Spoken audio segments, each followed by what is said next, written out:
मंडळी, तुमचं मन सतत भरकटतंय का? कधी आनंद, कधी चिंता, कधी राग, तर कधी भीती. समर्थ रामदास स्वामी म्हणतात, मन म्हणजेच एक चंचल नदी आहे. पण प्रश्न असा आहे की या नदीमध्ये वाहून जायचं का, की तिला ओलांडून पार करून जायचं? आज आपण जाणून घेणार आहोत दासबोध दशक 11 समास 7वा चंचल नदी निरूपण यामधील जीवन बदलणारा संदेश. श्रीराम. शुकासारिखे पूर्ण वैराग्य ज्याचे, वसिष्ठा परिज्ञान योगेश्वराचे, कवी वाल्मिका सारखा मान्य ऐसा, नमस्कार माझा सद्गुरु रामदासा. जय जय रघुवीर समर्थ. सार्थ श्री दासबोध दशक 11वा समास 7वा. चंचल नदी. श्रीराम. चंचल नदी गुप्त गंगा, स्मरण पावन करी जगा, प्रचित रोकडी पहागा अन्यथा नवे. मूळ माया ही एका सूक्ष्माकडून स्थूलाकडे, अतिंद्रिय ब्रह्मापासून दृश्य विश्वाकडे वाहणारी नदी आहे. मूळ माया ही एक वाहती नदी आहे. ती एक अदृश्य गंगा आहे. तिचे स्मरण केले तर माणूस पवित्र होतो, उद्धरू जातो. ही गोष्ट खोटी नाही. याचा प्रत्यक्ष अनुभव घेऊन पहावा. ही नदी निश्चळ ब्रह्मरूप पर्वतामध्ये उगम पावते. खाली तोंड करून ती जोराने वाहत जाते. सूक्ष्म व अदृश्य ब्रह्माकडून स्थूल व दृश्य विश्वाकडे ती वाहत जाते. ती अखंड वाहत असली तरी अजून कोणी पाहिली नाही. विश्वाला चालविणाऱ्या या शक्तीला विश्राम नाही. तिचे कार्य तेवढे आपल्या नजरेस पडते. तिचे मूळ स्वरूप आपल्या अनुभवास येत नाही. उगम सोडून खाली आलेली नदी एकदा जोराने वाहू लागली म्हणजे तिच्या मार्गामध्ये जे जे प्रकार घडतात त्याचे वर्णन श्री समर्थ आता करीत आहेत. या नदीला वळणे आहेत, वाकड्या धारा आहेत. तिच्यात भोवरे, उकळ्या, तरंग, झरे आढळतात. तिच्यामध्ये पाणवट चिखल असतो, लाटा असतात आणि मोठ्या खडकांमुळे ठिकठिकाणी तिचा प्रवाह दुभंग होतो. काही ठिकाणी पाणी आटल्यामुळे प्रवाह कोरडा असतो. काही ठिकाणी धारा व धबधबे असल्याने प्रवाहाचा मोठा खळखळाट आढळतो. तर काही ठिकाणी नदीचा प्रवाह चिंचोळा ओहोळ होतो, उथळ होतो, अतिशय रुंद होतो. त्या नदीचे पाणी अशा प्रकारे वाहत राहते. पाण्यावर फेसाचे फुगे बनवून ते झोके हेलकावे खातात. प्रवाहाचे पाणी स्वच्छंदपणे वाहत असते. त्या प्रवाहातून उडणारे मोठे थेंब आणि अणुरेणूसारखे अत्यंत लहान तुषार मोजणे अशक्य आहे. प्रवाहामध्ये खूप केरकचरा वाहत जातो. जोराचा प्रवाह आला म्हणजे कडे कपारी, दगड, खडक व लहान बेटे यांना वळसा घालून तो पुढे जातो. काठची मऊ जमीन वाहून जाते. कठीण जमीन तशीच राहते. जगामध्ये ठिकठिकाणी अशा पुष्कळ जमिनी पाहिल्या. बरेचसे जीव माया नदीच्या या प्रवाहामध्ये वाहत जातात व नाश पावतात. काही छोटे जीव मोठ्या हिमतीने उगमाकडे पोहत जातात व ब्रह्मदर्शनाने पावन होतात. काही जण नदीच्या प्रवाहाबरोबर वाहत जातात. काही भोवऱ्यांमध्ये सापडतात, तर काही खाली तोंड होऊन लहान जागेत अडकून पडतात. याचा अर्थ असा की काही माणसे नीच योनीमध्ये गेली, काही जन्म मरणाच्या चक्रात सापडली, तर काही देहबुद्धीने अत्यंत स्वार्थी बनून बहिर्मुख झाली. काही जीव आपटून आपटून मेले, काही जीव चिरडून चिरडून गेले, तर पुष्कळ जीवांच्या पोटात पाणी शिरून ते फुगले. याचा अर्थ असा की काही जीव दृश्याच्या मागे लागले, पण तेथे द्वैताने संघर्ष निर्माण होऊन मार खाऊन मेले. काही जीव संसारातील संकट परंपरेने दडपले जाऊन मेले आणि पुष्कळसे जीव अहंकाराने उन्मत्त होऊन अखेर वाया गेले. काही जीव मोठे बलवान होते. प्रवाहाच्या उलट दिशेने पोहत पोहत नदीच्या उगमापर्यंत पोहोचले. त्यांना उगमाचे दर्शन झाल्याने ते पवित्र झाले. त्यांना तीर्थाची थोरवी लाभली. याचा अर्थ असा की सूक्ष्माकडून स्थूलाकडे धाव घेणे हा मायेचा स्वभाव आहे. त्याच्या विरुद्ध दंड ठोकून उभा राहणारा माणूस मोठा बलवान असतो. आपले बल वापरून तो स्थूलाकडून सूक्ष्मात जातो. अशा रीतीने अधिकाधिक सूक्ष्मामध्ये शिरता शिरता अखेर तो निश्चल ब्रह्मापर्यंत पोहोचतो. ब्रह्मदर्शन झाल्याने तो पवित्र होतो. पवित्रपणाने तीर्थाची योग्यता पावतो. या गंगेमध्ये उरफाटे जाऊन पाहिले तर तेथे ब्रह्मादिकांची भुवने आढळतात. ब्रह्मांडामधील देवतांची स्थाने लागतात. त्या सगळ्यांची जेथे गाठ पडते, माणूस अंतर्मुख होत गेला म्हणजे तो सूक्ष्माच्या वरच्या पायऱ्या चढू लागतो. जसजसा तो वरच्या पातळीवर जातो तसतसे निरनिराळे लोक त्याला आढळतात. तो ब्रह्मलोकांपर्यंत जातो. तेथे त्यास ब्रह्मादिकांचे दर्शन घडते. इतर देवतांचे दर्शन त्यास आधीच घडलेले असते. उगमापाशी मायारूपी गंगेचे पाणी अत्यंत निर्मळ असते, पण ते अत्यंत चंचल म्हणजे प्रवाही असते, म्हणून त्यास आपोनारायण असे म्हणतात. गुणमाया निर्माण होण्यापूर्वी मूळ माया खरोखर ब्रह्मस्वरूपच असते, म्हणून ती अत्यंत पवित्र, निर्मळ आणि भेदरहित असते. ही मूळ मायारूपी नदी विश्वामध्ये कशी पसरली आहे ते समर्थ आपल्याला सांगतात. सगळीकडे तिचाच प्रभाव दिसतो, पण ती मात्र कोठेच आढळत नाही, हा खरा चमत्कार. ही महानदी खरी, पण ती आकाशात वाहते, सारखी प्रत्यक्ष वाहते आहे.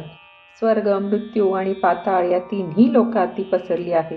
मूळ माया अत्यंत सूक्ष्म असल्याने अत्यंत सूक्ष्म अशा आकाशात ती वाहते. आकाशाच्याही पलीकडे तिचे मूळ आहे. खाली वर 8 दिशा मिळून 10ही दिशांमध्ये मायेचा प्रवाह भोवऱ्यासारखा फिरतो आहे. म्हणून ज्ञानीपुरुष तिला ईश्वरासारखी मानतात. ईश्वरासारखीच आहे असे ओळखतात. ईश्वरासारखी ती सर्वव्यापी आहे, सर्वांवर सत्ता गाजविणारी आहे, म्हणून ती ईश्वर स्वरूपच आहे असे ज्ञानी लोक मानतात. समजा असंख्य भांडी आहेत व त्यामध्ये पाणी भरले. काही भांड्यातील पाणी पाझरून जाते, काही भांड्यातील पाणी संसारामध्ये खर्च होते. भांडे म्हणजे पाणी आणि पाणी म्हणजे माया होय. पाणी पाझरून जाणे म्हणजे माया नाहीशी होणे. आत्मज्ञानी पुरुषाच्या बाबतीत असे घडते. त्याच्या देहामध्ये स्वस्वरूप भरून राहते. इतर माणसे मायेमुळे संसारामध्ये गुरफटतात. ज्या प्रकारचे भांडे असते त्या तऱ्हेची चव त्यातील पाण्याला येते. एखाद्या भांड्यामध्ये पाणी कडवट होते तर दुसऱ्या भांड्यामध्ये ते गुळचट होते. इतर भांड्यांमध्ये ते तिखट, तुरट किंवा खारट बनते. माया म्हणजे चित्शक्ती होय. सत्वगुणी माणसांमध्ये ती गोड स्वभावाने व्यक्तरूप धारण करते. रजोगुणी माणसांमध्ये ती विकार रूप धारण करते, तर तमोगुणी माणसांमध्ये ती दृष्टपणाने दिसते. ज्या ज्या पदार्थांशी तिचा संबंध येतो त्या त्या पदार्थांशी ती समरस होते. खोल जमीन असेल तर तेथे ती खोलपणे तुंबून राहते. चित्शक्ती स्वतः काहीच नाही. ज्या ज्या दृश्य वस्तूंशी संबंध येईल तिच्याशी समरस होऊन राहणे एवढेच तिला माहीत असते. माणूस वस्तूमधील चित्शक्तींचे प्रमाण वस्तूच्या गहनतेवर किंवा खोलपणावर अवलंबून असते. विषामध्ये ती विष होते तर अमृतामध्ये तीच अमृत बनते. सुगंधाने सुगंधी व दुर्गंधाने दुर्गंधी बनावे हा तिचा धर्म आहे. गुणामध्ये ती गुणी बनते तर अवगुणांमध्ये अवगुणी बनते. ज्याच्याशी तिचा संबंध येतो त्याप्रमाणे ती अनुभवास येते. त्या चित्शक्तीचा महिमा करण्यासाठी तिचीच कृपा अवश्य असते.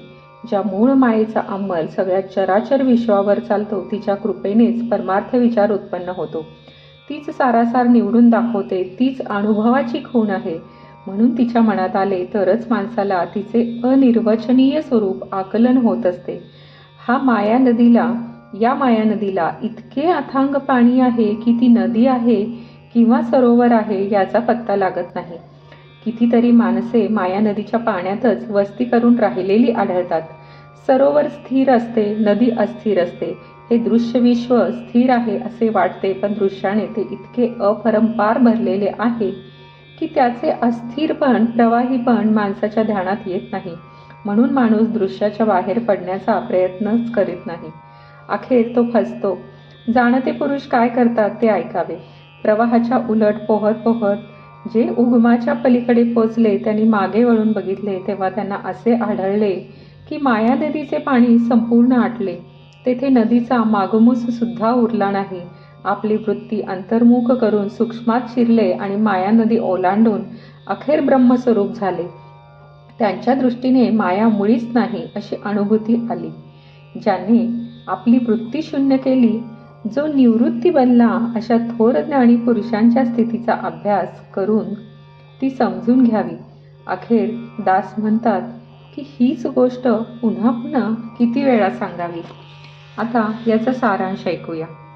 या समासामध्ये श्री समर्थांनी मूळ मायेवर नदीचे मोठे सुरस रूपक रचले आहे. मूळ माया चंचळ वासनामय असल्याने ती वाहत्या नदीसारखी आहे. परब्रह्माच्या अनंत शक्तीपैकी ती एक विलक्षण शक्ती आहे. तिचे मूळ स्वरूप अत्यंत सूक्ष्म, निर्मळ, सर्वव्यापी आणि ब्रह्मा इतकेच पवित्र असते. म्हणून तिच्या स्मरणाने जग देखील पवित्र होऊन जाते. पण सबंध विश्वाला चालविणारी ही सूक्ष्म शक्ती वेगळेपणाने पाहू गेल्यास कोणालाही दिसत नाही. सूक्ष्माकडून स्थूलाकडे तिचा प्रवाह वाहत जातो. जगामध्ये वावरणाऱ्या प्रत्येक जीव प्राण्यांमध्ये तीच कार्य करते. प्राण्यांमधील सत्व रज तमादी गुणांप्रमाणे सौम्य, उग्र, क्रूर व प्रेमळ व्यक्तरूप धारण करून ती व्यक्त दशेशी येते. तिच्या सामर्थ्याला अंत नाही. माणसामध्ये ती वृत्ती रूपाने आढळते. सामान्य माणसांची वृत्ती स्थूलाकडे धाव घेते, म्हणून बहुतेक माणसे तिच्या प्रवाहात वाहत जातात आणि नाहीशी होतात. काही थोडी माणसे स्थूलाकडे धावणाऱ्या आपल्या वृत्तींना उलटवतात आणि सूक्ष्मांच्या प्रांतात अधिकाधिक शिरतात.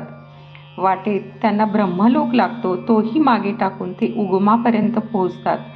तेव्हा तेथे त्यांना तिचे अत्यंत शुद्ध स्वरूप अनुभवास येते. मी ब्रह्म आहे हाच तो अनुभव होय. या अनुभवाच्या देखील पलीकडे गेल्यावर वृत्ती नाहीशीच होते. ब्रह्माशी तदाकार झाल्याने मूळ माया अंतर्धान पावते. म्हणून या नदीच्या उगमापलीकडे जाऊन बघितले तर नदी नव्हतीच असे अनुभवास येते. हा अनुभव येणाऱ्या थोर पुरुषास वृत्तीशून्य योगेश्वर असे सार्थ नाव श्री समर्थांनी दिले आहे. इति श्री दासबोधे गुरुशिष्य संवादे चंचळ नदी निरूपण नाम समास 7वा समाप्त. जय जय रघुवीर समर्थ. तुम्हाला हा व्हिडिओ आवडल्यास कमेंट, लाईक, शेअर करा आणि पुढील व्हिडिओसाठी हे चॅनल सबस्क्राईब करायला विसरू नका. श्रीराम.